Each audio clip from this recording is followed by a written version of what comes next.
The secret world of World War I tunnels represents one of the most complex, dangerous, and lesser-known dimensions of the Great War, a hidden battlefield beneath the mud of the Western Front, where men fought a silent, claustrophobic war of endurance, engineering, and psychological strain.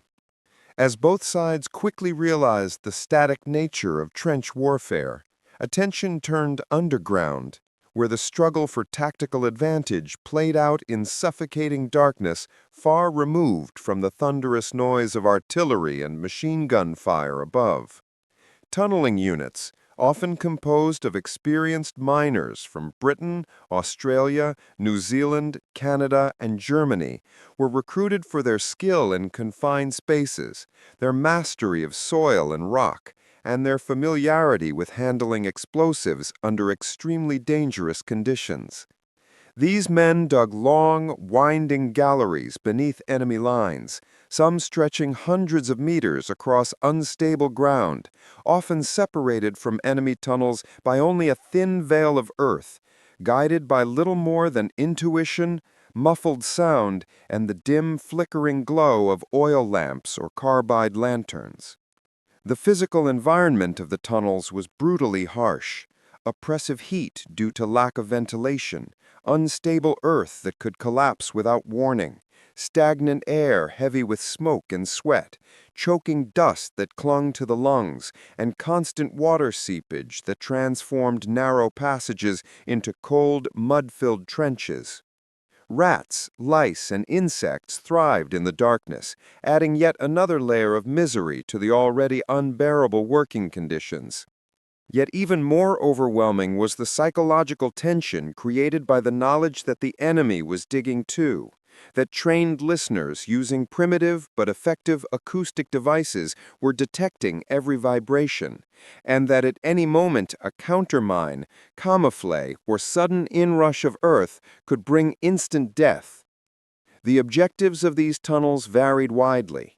They served to place enormous mines beneath enemy strongpoints, create hidden approaches to forward positions shielded from enemy fire, install listening posts for detecting enemy digging activity, and carve out extensive underground chambers that functioned as shelters, command centers, medical stations, workshops, supply depots, and living quarters capable of housing entire platoons for days or even weeks. Some of the most dramatic moments of the tunneling war occurred during major offensives, such as the British attack at Messines Ridge in June 1917, where months of meticulous excavation allowed Allied forces to pack huge quantities of explosives beneath German lines and detonate them simultaneously in a series of explosions so powerful they reshaped the landscape, sent shockwaves across Europe, and marked one of the largest non-nuclear detonations in history.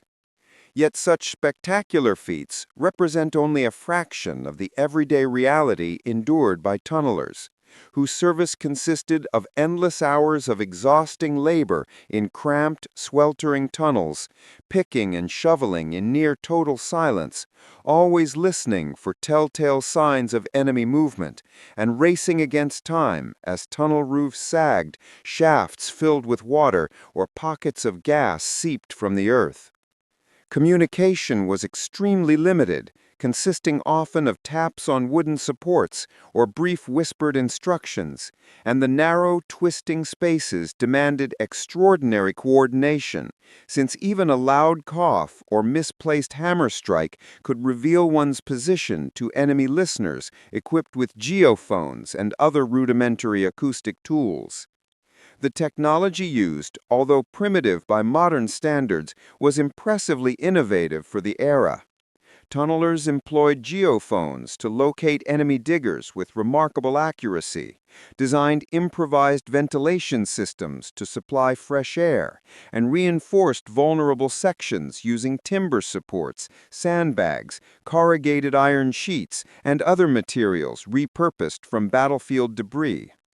Despite such measures, collapses remained common, and the fear of being buried alive or slowly suffocating in a chamber sealed by explosion or cave-in haunted every man who worked underground.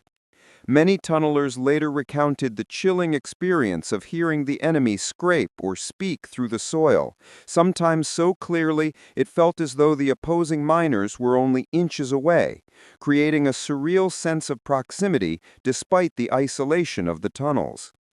When teams unexpectedly broke through into enemy tunnels, brutal hand-to-hand combat could erupt in absolute darkness, with men using knives, pistols, pickaxes, and even bare hands in a desperate struggle where silence was crucial, for any noise risked alerting reinforcements above ground.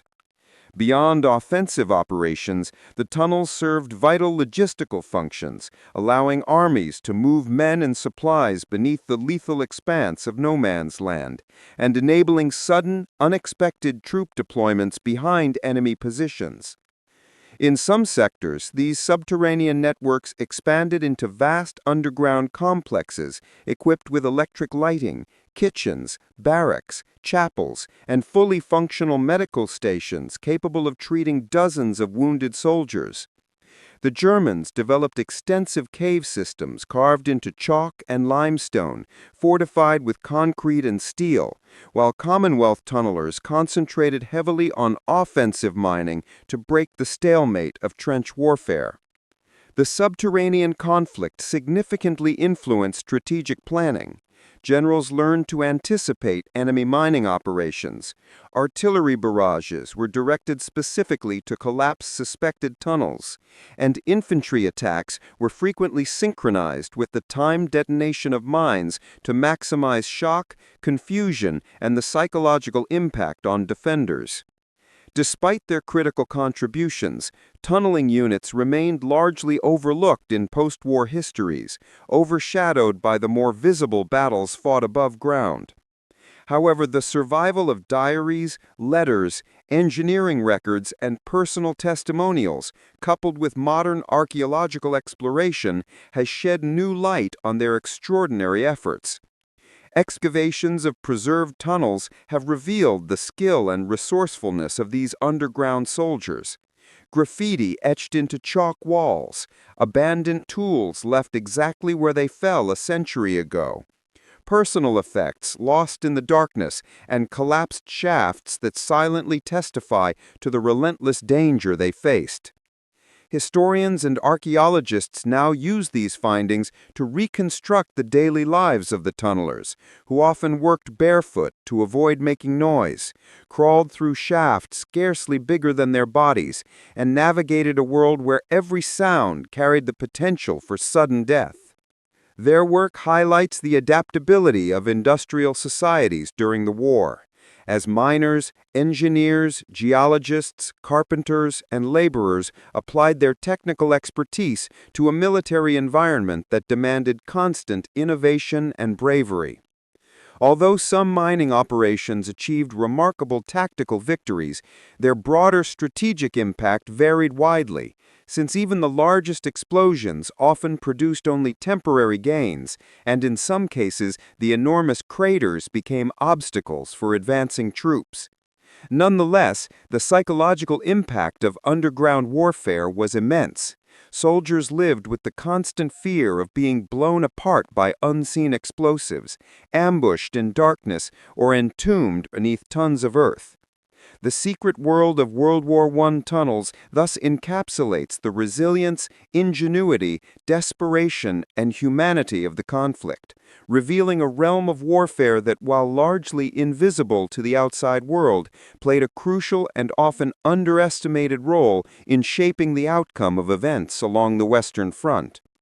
Today, as researchers map and preserve surviving tunnels, these underground landscapes stand as powerful reminders of the lengths to which men went to survive and gain advantage in one of history's most devastating industrial wars, allowing us to appreciate the technical skill, courage, and remarkable sacrifice of the tunnelers who fought a hidden war beneath the trenches and paid a heavy price for victories few ever witnessed.